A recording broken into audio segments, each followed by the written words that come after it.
नमस्कार, ANB news देख रहे हैं आप और मैं हूं आपके साथ हितेंद्र। 3 बजे 3 खबर में आप सभी का स्वागत है। महाराष्ट्र की महाविकास अघाड़ी सरकार और राज्य के राज्यपाल भगत सिंह कोश्यारी के बीच मनमुटाव का ताजा मामला सामने आया है। महाराष्ट्र के मुख्यमंत्री के अंतर्गत आने वाले सामान्य प्रशासन विभाग ने राज्यपाल भगत सिंह कोश्यारी को विमान के इस्तेमाल की इजाजत नहीं दी। लगभग आधे घंटे तक राज्यपाल सामान्य प्रशासन विभाग के संपर्क में थे, लेकिन उन्हें कोई जवाब नहीं मिला। राज्यपाल भगत सिंह कोश्यारी उत्तराखंड के दौरे पर जा रहे थे और वो उस समय सरकारी विमान में मौजूद भी थे। इस दौरान मुख्यमंत्री कार्यालय ने राज्यपाल की हवाई यात्रा को अनुमति नहीं दी। हैरानी की बात यह है कि राज्यपाल कोश्यारी को विमान में चढ़ने के बाद ये पता चला कि उन्हें इसमें जाने की इजाज़त नहीं है, अनुमति नहीं है, और इसे लेकर के बीजेपी नेता सुधीर मुनगंटीवार ने महाराष्ट्र सरकार पर निशाना साधा है। उन्होंने ये कहा है कि लोग इस सरकार को राज्य की सत्ता से बहाल करेंगे। उन्होंने ये कहा है कि सरकार को राज्यपाल से माफ़ी मांगनी चाहिए। बीजेपी नेता ने यह कहा है कि यदि राज्यपाल के विमान को सरकार अनुमति देने से मना कर देती है तो ये मान हानिकारक है, लोकतंत्र के लिए ये सही नहीं है। अगर सरकार द्वारा ऐसा किया गया है तो उन्हें माफ़ी मांगनी चाहिए। वहीं बीजेपी नेता प्रवीण दरेकर ने यह कहा है कि ये बदला लेने की अधिकता है। मैंने कभी ऐसी प्रतिशोधी सरकार नहीं देखी। राज्यपाल एक संवैधानिक पद है और उसकी गरिमा को बनाए रखना चाहिए। ठाकरे सरकार ने रीति रिवाजों और परंपराओं पर हमला किया है। इतनी निचले स्तर की राजनीति करने वाले हम लोग नहीं है कि वो 12 नामों के ऊपर उसने मोहर नहीं उठाई इसलिए उनका फ्लाइट रोका गया। ऐसा हम नहीं करेंगे। हमें विश्वास है राज्यपाल साहब ने लगभग 1 साल से 12 नाम रोक कर रखे। उसकी ज़रूरत नहीं है, वो गैरकानूनी है, गैरकानूनी है। ये 10 मिनट का काम है, फाइल खोलो, सिग्नेचर कर दो, 12 नाम। वो तो कानून के खिलाफ तो है और संविधान के खिलाफ भी है। आप 15 मिनट फ्लाइट में आपको बैठना पड़ा तो आपको लगता है कि ये ठीक नहीं हुआ, अपमान हुआ। लेकिन अगर कैबिनेट ने एक प्रस्ताव भेजा है सहमति से, वो आप रोक कर रखते हैं, वो भी कैबिनेट का अपमान है। लेकिन ये बात छोड़नी चाहिए राज्यपाल जी का।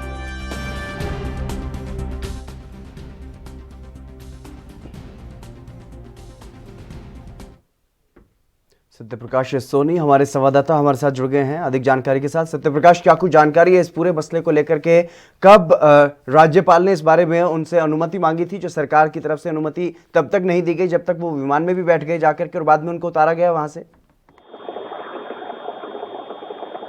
देखिए, महाराष्ट्र के राज्यपाल भगत सिंह कोश्यारी और महाराष्ट्र सरकार के बीच एक बार फिर से जो है तनाव बढ़ गया है। जिस तरह से कोश्यारी ने 1 हफ्ता पहले ही महाराष्ट्र सरकार से मांग की थी कि चार्टर प्लेन से उनको उत्तराखंड में हुई त्रासदी को देखने जाना है। ऐसे में उस दौरान जो है महाराष्ट्र सरकार की तरफ से कोई अनुमति नहीं दी गई थी। उसके बावजूद भगत सिंह कोश्यारी आज जब चार्टर प्लेन में बैठने गए थे कि दोपहर के करीब 12 बजे के आसपास, करीब 20 मिनट तक चार्टर प्लेन में बैठे रहे और जब प्लेन ने उड़ान नहीं भरी उसको लेकर उन्होंने पायलट से पूछा कि आखिरकार प्लेन को उड़ाया क्यों नहीं जा। तो पायलट ने साफ तौर पर जवाब दिया कि सरकार की अनुमति अभी तक नहीं मिली है। उसको लेकर नाराज भगत सिंह कोश्यारी जो है प्लेन से नीचे उतर आया और पर्सनल प्राइवेट विमान करके जो है उत्तराखंड की तरफ जाने की जो कोशिश की। इसको लेकर कहीं के बीजेपी सहित तमाम जो राजनीतिक दल है वो कहीं के आक्रामक है, जिसमें तमाम बीजेपी के बड़े नेताओं के जो है अब बयान आने शुरू हो गया।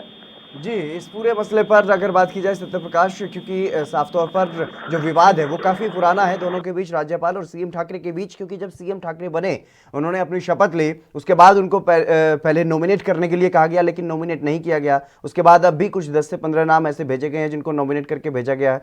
उसका भी बहाना बनाया जा रहा है कि वो भी अगर राज्यपाल उसको अनुमति नहीं देते तो वो क्या सरकार का अपमान नहीं है? इस तरीके की बातें शिवसेना की तरफ से कही जा रही। देखिए, सबसे पहले संजय राउत के बयान के बारे में आपको बताते हैं कि संजय राउत ने साफ तौर पर कहा है कि देश के प्रथम नागरिक है, उनका सम्मान होना चाहिए। महाराष्ट्र के राज्यपाल है, हम उनका सम्मान भी करते हैं। लेकिन वहीं दूसरी तरफ एक फाइल अगर दी जाती है, उनको महज एक साइन करनी है, उसको लेकर इतने वक्त लगाते हैं तो वो भी कहीं कहीं संसद का अपमान है।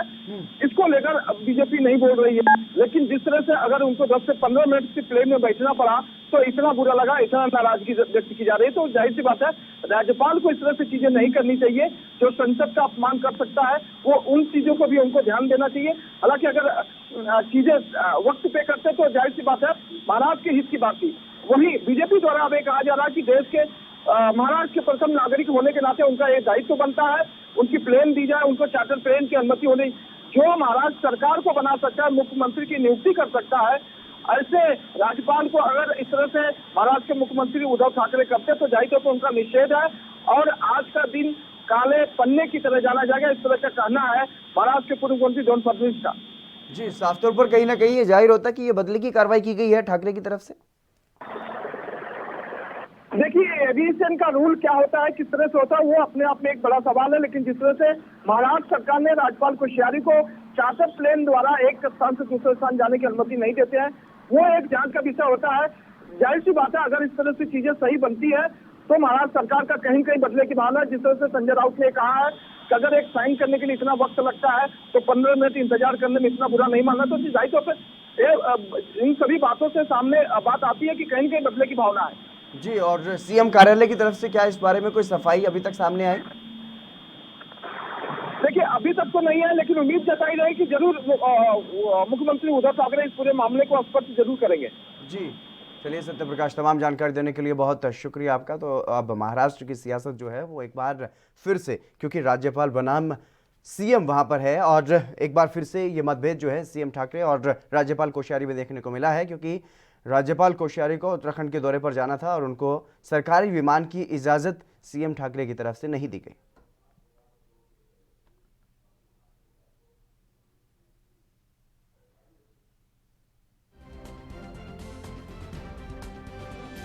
राज्यपाल से माफ़ी मांगनी चाहिए, अब इस तरीके की बातें जो हैं वो सामने आ रही हैं कि राज्यपाल से अब सीएम ठाकरे को, महाराष्ट्र सरकार को माफ़ी मांगनी चाहिए, क्योंकि राज्यपाल एक संवैधानिक पद है और राज्य का प्रमुख होता है, प्रथम नागरिक होता है राज्यपाल। और ऐसे में अगर राज्यपाल को सरकारी विमान का इस्तेमाल करने की इजाज़त नहीं दी जाती, क्योंकि उससे पहले उन्होंने इस्तेमाल करने के लिए मंजूरी मांगी थी, और अगर उन्हें मंजूरी नहीं दी गई और समय पर ये उन्हें बताया जा रहा है 15 मिनट बाद जब वो विमान में बैठ जाते हैं, उसके बाद ये बताया जाता है कि उनको विमान का इस्तेमाल करने की इजाज़त नहीं है, तो ऐसे में कहीं ना कहीं राज्यपाल का ये अपमान किया गया है। अब ये सवाल जो है महाराष्ट्र की सियासत में उठ रहा है और ठाकरे सरकार को घेरने की पूरी कोशिश में अब बीजेपी लगी हुई है। बीजेपी के तमाम नेता ठाकरे सरकार पर निशाना साध रहे हैं और अपमान करने की बात कर रहे हैं। वहीं शिवसेना की तरफ से जो सफाई सामने आई है उसमें शिवसेना सांसद संजय राउत ने यह कहा है कि अभी तक जो 10 से 12 जो नॉमिनेट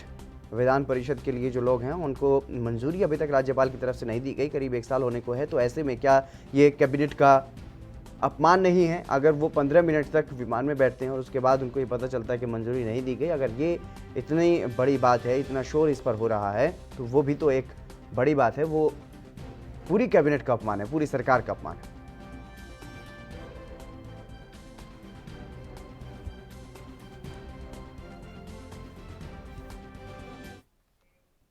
चलिए सीधा रुख करेंगे। उत्तर प्रदेश सरकार के पंचायती राज विभाग की प्रेस कॉन्फ्रेंस हो रही है।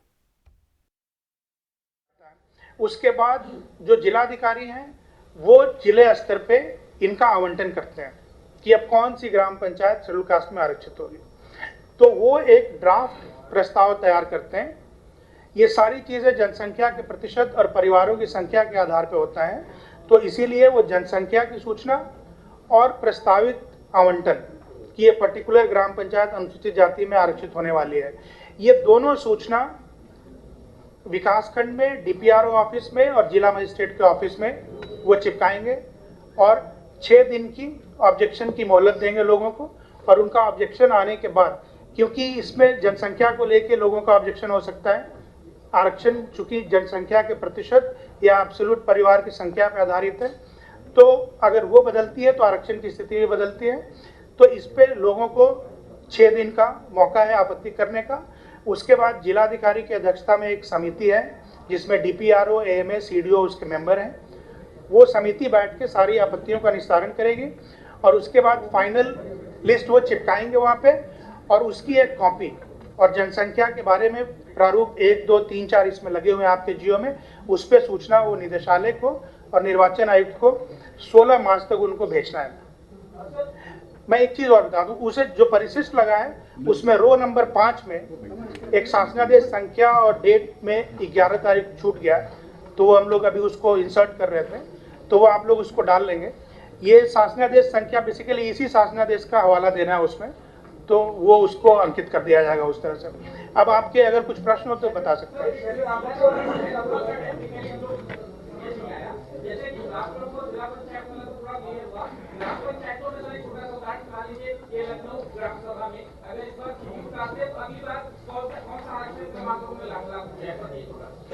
अगर वो शेड्यूल कास्ट महिला हैं या शेड्यूल कास्ट हैं तो वो ओबीसी में भी जा सकते हैं और अनरिजर्व में भी जा सकते हैं, या महिला में रिजर्व हो सकते हैं, 3 में जा सकते हैं, 3 में जा सकते हैं। एक चीज और क्लियर कर दूं कि ग्राम प्रधान के लिए ब्लॉक यूनिट होता है, ठीक है ना। ब्लॉक के अंदर 20%, 27% और 1/3 आरक्षण जो होता है वो ब्लॉक ग्राम प्रधानों के लिए ब्लॉक यूनिट है, और आपके ब्लॉक के लिए जिला यूनिट है, और जिला पंचायत के लिए राज्य एक यूनिट है।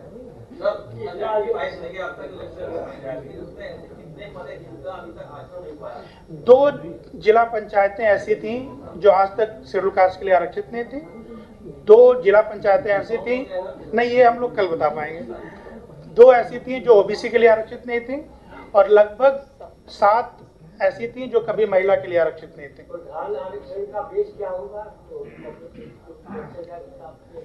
हाँ, जनसंख्या के प्रतिशत के आधार पे होता है, नहीं एक ट्राइब का।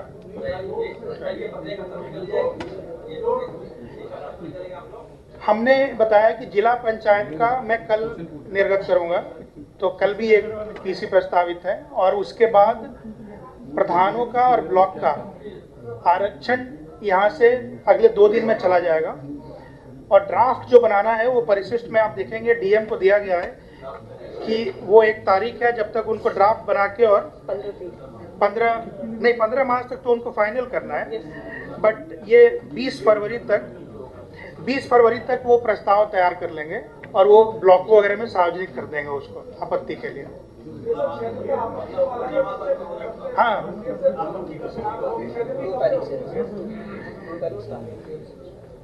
देखिए 2 तारीख से आपत्ति दे सकते हैं, 2 मार्च से और 8 मार्च तक।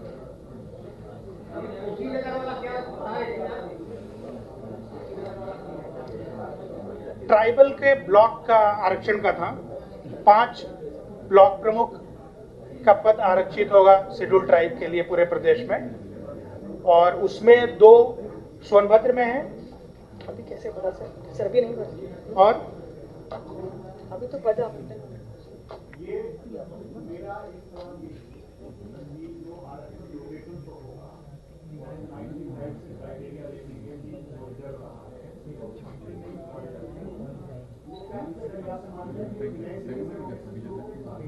नहीं, वो कुछ जिलों में आप देखेंगे कि स्थिति कमोबेश 95 की बन रही है, तो आपको ऐसा लगेगा कि वो फिर हम लोग पूरा एक राउंड पूरा करके वहां पहुंच चुके हैं, लेकिन बहुत से जगह ये स्थिति आपको नहीं मिलेगी, क्योंकि जैसा मैंने बताया कि 2 जिला पंचायतें अनुसूचित जाति के लिए आज तक आरक्षित नहीं थे, लेकिन 9 हैं जो आज तक महिलाओं के लिए आरक्षित नहीं थे। तो अच्छा, जब आप ग्राम पंचायतों पे जाएंगे या ब्लॉक प्रमुखों पे जाएंगे तो आपको और भी दूर दिखेगा कि रोटेशन कंप्लीट नहीं हुआ होगा वहां पे, क्योंकि उनकी संख्या बहुत ज्यादा होती है। चलिए फिलहाल यहाँ पर रुकेंगे एक छोटे से ब्रेक के लिए, जल्द हाजिर होंगे।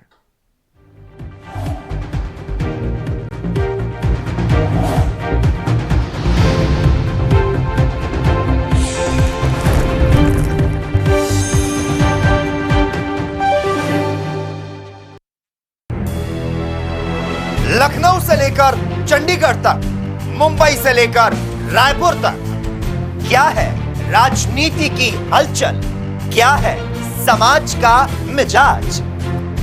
राजधानी लाइव, हमारी नजर, आपका फैसला, हर रोज सुबह 8 बजे सिर्फ ANP न्यूज पर। क्या आप दुबले पतले कमजोर हैं, आपकी सेहत नहीं बनती, भूख कम लगती है, वजन नहीं बढ़ता? दरअसल मेन बात खाना पीना खाना नहीं है, मेन बात है खाया पिया लगना। और अगर खाया पिया लगेगा ही नहीं तो सेहत बनेगी कैसे? इसलिए हमारी संस्था सन्यासी आयुर्वेदा ने एक ऐसी दवा बनाई है जो कि आपके पाचन तंत्र को, आपके लीवर सिस्टम को ठीक करने का काम करती है, ताकि आप जो भी खाएं उसका पूरे का पूरा निचोड़ आपके शरीर को लगे, आपकी भूख बढ़े, खाया पिया सही से लगे, नया खून बने, हड्डियों में जान आए, वजन बढ़े, ताकत बढ़े, चेहरे पर नूर आए और आप मोटे तगड़े खूबसूरत पर्सनैलिटी के मालिक बन जाएं। यह दवा पूरी तरह से आयुर्वेदिक होती है। इसका शरीर पर कोई भी साइड इफेक्ट, कोई भी नुकसान या दुष्प्रभाव नहीं होता। लड़के लड़कियां दोनों इसका इस्तेमाल कर सकते हैं और पहले 15 दिन के अंदर ही आपको इसका असर महसूस हो जाएगा। सिर्फ 650 रुपए की पूरे 1 महीने की दवा होती है और आप इसे घर बैठे 01145454545 पर फोन करके दवा मंगवा सकते हैं।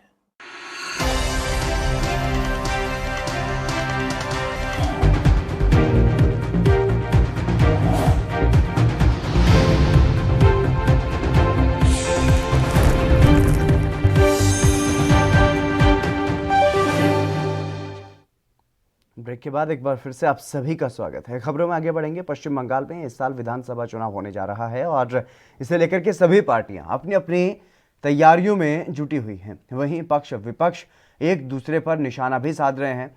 चुनाव को लेकर के बीजेपी बंगाल में ताबड़तोड़ रैलियां कर रही है और बंगाल के रण में केंद्रीय गृह मंत्री अमित शाह आज फिर से उतरे। कूच बिहार में रैली को संबोधित उन्होंने किया और ममता सरकार पर निशाना साधा। अमित शाह ने यह कहा कि बंगाल का चुनाव ऐतिहासिक होगा। ममता बनर्जी को गुंडे चुनाव जिताते हैं, उनके दंगा प्रमुख से बीजेपी का हमारा ब्लॉक प्रमुख लड़ेगा और जीतेगा। उन्होंने बीजेपी को वोट करने की अपील की है। शाह ने यह कहा है कि बंगाल में ममता बनर्जी गुंडों के दम पर चुनाव जीतती हैं और अगर बंगाल में जय श्री राम नहीं बोलेंगे तो क्या पाकिस्तान में बोलेंगे। चुनाव खत्म होते होते ममता बनर्जी भी जय श्री राम बोलेंगी और ममता बनर्जी सिर्फ एक समुदाय का वोट लेने के लिए ऐसा करती हैं। उन्होंने ये कहा है कि हिंदुस्तान में हर धर्म का सम्मान होगा। कूच बिहार में रैली के दौरान केंद्रीय गृह मंत्री अमित शाह ने ऐलान किया कि बीजेपी की सरकार बनते ही 1 हफ्ते में बंगाल में आयुष्मान भारत योजना लागू कर दी जाएगी और ममता और उनका भतीजा मई के बाद केंद्र की योजनाएं लागू होने से नहीं रोक पाएंगे। इसके साथ ही बीजेपी कार्यकर्ताओं की हत्या करने वालों को सलाखों के पीछे भी भेजा जाएगा, ऐसा भी उन्होंने कहा है। अमित शाह ने यह कहा कि तृणमूल कांग्रेस और कांग्रेस पार्टी ने यहां के विकास के लिए कुछ नहीं किया। बीजेपी की सरकार मोदी जी के सूत्र सबका साथ सबका विकास को मान करके चलती है और हम सभी समाजों को, समाज की संस्कृति, भाषा, संगीत, साहित्य को आगे लेकर के जाने वाले लोग हैं। इसलिए धीरे धीरे पूरा भारत मोदी जी के नेतृत्व में बीजेपी से जुड़ा हुआ है, ऐसा अमित शाह ने दावा किया है। ये गरीब किसानों ने ममता दीदी आपका क्या बिगाड़ा? क्यों उनका पैसा रोक कर बैठ गई?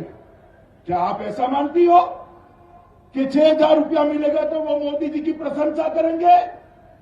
अरे ममता दीदी, वो तो आपको सिर्फ और सिर्फ घुसपैठ के मुद्दे पर हटाने वाले हैं। मेरी बात याद रखना, घुसपैठ के मुद्दे। मित्रों, ये बंगाल के अंदर माहौल ऐसा कर दिया कि जय श्री राम बोलना माने गुनाह है। अरे ममता दीदी, बंगाल में जय श्री राम नहीं बोलना जाएगा तो कहां पाकिस्तान में बोला जाएगा क्या? मुझे बताओ भाइयों, बताओ बहनों, जय श्री राम बोलना चाहिए या नहीं बोलना चाहिए? बोलना चाहिए या नहीं बोलना चाहिए? तो मेरे साथ दोनों हाथ उठाइए और गगनभेदी नारा लगाइए, जय श्री राम।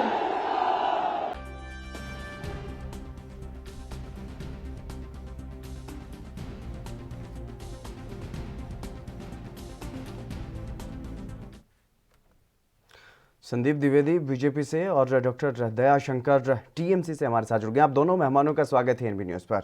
मैं सबसे पहले दयाशंकर जी आपके पास आना चाहूँगा, क्योंकि वहाँ पर आपकी सरकार है, बंगाल में आपकी सरकार है, गृह मंत्री वहाँ पर पहुँचते हैं और इस बार फिर से जोर जोर से जय श्री राम के नारे लगाते हैं। तो क्या कोई आपके सामने मुसीबत खड़ी करने वाले हैं वहाँ पर बीजेपी की तरफ से? देखिए, बीजेपी की तरफ से कोई मुसीबत नहीं खड़ी होगी। लोगों को धर्म के बारे में अगर ज्ञान होता तो अपने 33 कोटि देवी देवता हैं और ये लोग जगह बदलने के अनुसार देवी देवता, जैसे अब वाराणसी होता है तो हर हर महादेव का नारा लगाते हैं, वहाँ पे जय श्री राम का नारा लगाते हैं। तो हम लोग तो यही चाहते हैं कि वहाँ पे अगर बंगाल में ये लोग हैं तो जय माँ काली बोलें, जय माँ दुर्गा बोलें, तो बहुत ही अच्छा होता। जब हर हर महादेव वाराणसी में लगा सकते हैं तो वहाँ पे जय माँ काली जय माँ दुर्गा बोलने में क्या उन लोगों को तकलीफ होती है? बिल्कुल संदीप जी, क्योंकि जिस तरीके से ये भी अब आरोप लग रहा है कि आप जो वहाँ जिसकी मान्यता है, जिनको माना जाता है, उन देवी देवताओं का आप वहाँ पर नाम नहीं लेते, और इस चुनाव में भी ऐसे ही देखने को मिल रहा है जैसा हर चुनाव में होता है कि पाकिस्तान हर चुनाव प्रचार में आ जाता है। संदीप जी, पाकिस्तान हर चुनाव में वहाँ आता है जहाँ जिन पार्टियों को पाकिस्तान की फंडिंग मिलती है और उन्हें कहीं ना कहीं जो हिंदू परंपराएं हैं उनसे समस्या है। देखिए, यहाँ जय श्री राम दिल्ली में बोला गया कि अयोध्या में बोला गया कि बंगाल में बोला गया, मायने ये नहीं रखता। मायने ये रखता है कि क्या ममता बनर्जी हिंदू नहीं है, या क्या इनकी पार्टी सेकुलर नहीं है? क्या अगर जय श्री राम किसी बच्ची ने बोल दिया तो आप जेल में डाल देंगे? ऐसा तो मुगलों के शासन में भी नहीं हुआ। मुगलों के शासन में भी धर्म परिवर्तन कराया गया, लेकिन जय श्री राम के नारे पर प्रतिबंध तब भी नहीं था। तो कहीं ना कहीं जो तुष्टीकरण के दबाव में ममता बनर्जी हैं और जिस तरीके से कठमुल्लों के सारों पर नाच रही हैं, ये बौखला जाती हैं जय श्री राम का नारा। सर, अमर्यादित भाषा का इस्तेमाल करने की मैं आपको इजाजत नहीं दे सकता। संदीप जी माफी चाहूंगा, संदीप जी माफी चाहूंगा, अमर्यादित भाषा का इस्तेमाल करने की इजाजत नहीं दे सकता। एक भी शब्द मैंने अमर्यादित नहीं कहा, बोला है, मैं नहीं दोहरा सकता, आपने बोला है। कहता हूँ मैं कठमुल्ला शब्द में फिर यूज करूंगा, और मैं नहीं, ये sir I am very sorry, मैं आपके साथ चर्चा आगे नहीं बढ़ा सकता अगर आप इस तरीके से अमर्यादित भाषा का इस्तेमाल करेंगे। को आपत्ति है? मैं तो कहता हूँ अपने ऊपर मानहानि का केस करिए। ये सब सदन में बोला जाता है, कोर्ट में बोला जाता है, आपको अमर्यादित कहाँ से लग गया? सर कैसी बात कर रहे हैं आप? मैं जिम्मेदार पैनलिस्ट हूँ, मैं कोई नहीं जिम्मेदार पैनलिस्ट है, लेकिन इस तरीके की भाषा की इजाजत मैं नहीं दूंगा प्लीज। मैं अपने कार्यक्रम में इस तरीके की आपने पाकिस्तान की फंडिंग का आरोप लगाया, आपने पाकिस्तान की फंडिंग का आरोप लगाया, इस पर मैं जवाब ले लूंगा टीएमसी से, लेकिन ऐसी भाषा का इस्तेमाल करने नहीं दूंगा। कहता हूं कि इनकी पार्टी अपनी फंडिंग की डिटेल निकाल। बिल्कुल उसका मैं जवाब ले लेता हूं उनसे। वैसे जांच करवाना आपका भी फर्ज बनता है। दयाशंकर जी, आप पर आरोप है कि पाकिस्तान की फंडिंग से पार्टी चलती है आपकी। देखिए, जो बिरयानी रात को बिन बताए देश को जाके खाता हो, वो उल्टा सीधा अनाप शनाप भी बकेगा ना। जिनको देश का, इस देश का बदनामी करना हो, हेलो ट्रंप, नमस्ते ट्रंप, हाउडी मोदी, दूसरे देश के साथ पूरे देश का नाम विश्व में जो लोग बर्बाद कर रहे हैं, बदनाम कर रहे हैं दूसरे के ऊपर, जो खुद ये चीजें करता है, फंडिंग लेता है, तब ऐसा ना आरोप लगा सकता है। इनके दिमाग में ये चीजें, ऐसी गंदी भद्दी चीजें आनी भी नहीं चाहिए। दूसरे पार्टी पे तो आरोप, क्या हम लोग क्या देश के नागरिक नहीं है क्या जो इस तरह की ये लोग आरोप लगाते हैं? इनका मानसिकता देखिए, क्या क्या शब्द बोल रहे हैं ये लोग। तो क्या ये हताशा है इनकी दिख रही है? डेली बाय डेली किसान आंदोलन कर रखे हैं, 200 से ऊपर किसान।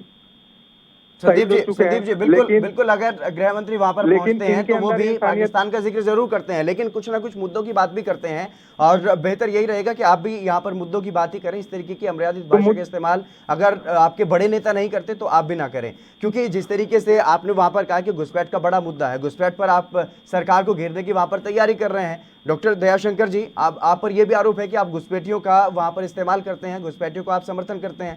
दयाशंकर जी, देखिए, घुसपैठियों को केंद्र की सरकार इनकी है, घुसपैठियों को रोकना इनका काम है। झूठा आरोप किसी पार्टी पे लगाना ये दिक्कत है क्या? ये संदीप जी केंद्र में सरकार आपकी है, घुसपैठियों को रोकना काम आपका है। आप यहाँ पर घुसपैठियों को नहीं रोक पा रहे।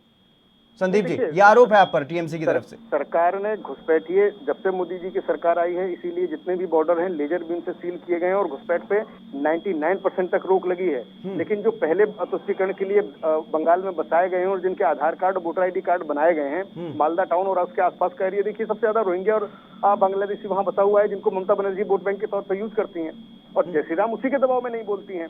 और मैं फिर वही बात दोहराऊंगा कि मैं कभी भी किसी भी गलत शब्द का यूज नहीं करता हूं, और मैंने जितने भी शब्द यूज किए हैं, आप डिक्शनरी उठा के देख लीजिए, संवैधानिक दृष्टिकोण से उठा के देख लीजिए, अगर एक भी शब्द गलत मैंने यूज किया हो, आप मुझे कोर्ट से नोटिस भिजवा दीजिए। डॉक्टर दयाशंकर जी, घुसपैठियों का आप लोग इस्तेमाल करते हैं वहां पर, जो पहले आ चुके हैं, क्योंकि जब से मोदी सरकार बनी ये दावा कर रहे हैं कि वहां पर घुसपैठिए नहीं आए, आप उनका इस्तेमाल करते हैं वोट बैंक के लिए, और इसलिए आप जय श्री राम से आप घबराते हैं, आप डरते हैं। दयाशंकर जी, पुलवामा जो हमला हुआ वो कौन जवाब देगा? कहाँ से घुसपैठिए घुसे? देश के 40 सैनिक शहीद हो गए, ये तो इनसे जवाब मांगनी चाहिए ना। घुसपैठिए तो कोई क्या बंगाल में कोई ऐसी घटना है? पुलवामा से बड़ा कोई घटना हो सकती है। जब सर आप बंगाल में भी आतंकवादी तो पकड़े जा रहे हैं, बंगाल में भी पकड़े जा रहे हैं ना आतंकवादी। तो आदमी पकड़े जाएंगे तो जेल में डाले जाएंगे, पकड़े जाएंगे तो जेल में डाले जाएंगे। आज तक आपने जांच कराया पुलवामा हमले पे, क्या आपने रिएक्शन है आप लोगों का? को पकड़ कहाँ रहे हैं आप? बांग्लादेशियों को पकड़ कहाँ रहे हैं आप? तो जय श्री राम जो बोलेगा। अरे पहले पुलवामा हमले के बारे में आप बताएं, 40 जवान देश के शहीद हुए हैं। देखिए इस देश की जनता बता चुकी है कि इस देश की जनता किसके साथ। देश की जनता तो कल बताई थी, कल झारग्राम में आपके, सुन लीजिए, आपको जानकारी नहीं होगी, किसान सम्मान निधि रोके हुए उन रोहिंग्या मुसलमानों की बात करिए जिनका आप आधार कार्ड और वोटर ID कार्ड बना रहे हैं। सुनिए, कल की घटना है जो आप लोग परेशान हैं, बंगाल की जनता आप लोगों को नकार दी है, और कल के आपके राष्ट्रीय अध्यक्ष जी के सभा में वेट करना पड़ा कि थोड़ी सी भीड़ जुड़ जाती झारग्राम में तो भाषण दे लेते। ये स्थिति है, जनता आप लोगों को कितना चाह रही है। आप लोकसभा पता कर लीजिए आप क्या स्थिति है। चलिए बहुत बहुत शुक्रिया डॉक्टर दयाशंकर जी मेरे साथ जुड़ने के लिए। संदीप जी आपका भी शुक्रिया मेरे साथ जुड़ने के लिए इस चर्चा में। लेकिन अब सियासत जो है बंगाल में वो शुरू हो चुकी है और पाकिस्तान का जिक्र भी होने लगा है, आतंकवादियों का जिक्र भी होने लगा है, जैसा कि अमूमन हर चुनाव में होता ही है। इस बुलेटिन में बस इतना ही। आप बने रहिए ENP न्यूज के साथ।